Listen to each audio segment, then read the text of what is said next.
Alright, today we're doing a directional test on an engine that won't start. Alright, here's our motor. We're going to see if it will turn over.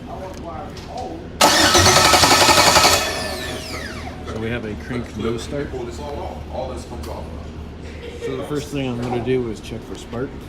I'm going to take the spark plug wire out, put it here so we can ground it and see if we can get spark out of it.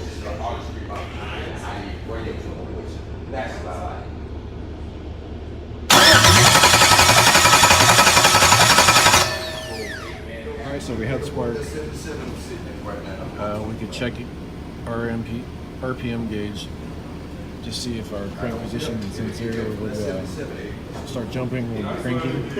So if the needle is jumping, it means our crankshaft positioning sensor is working. So the next thing I would do is check for fuel by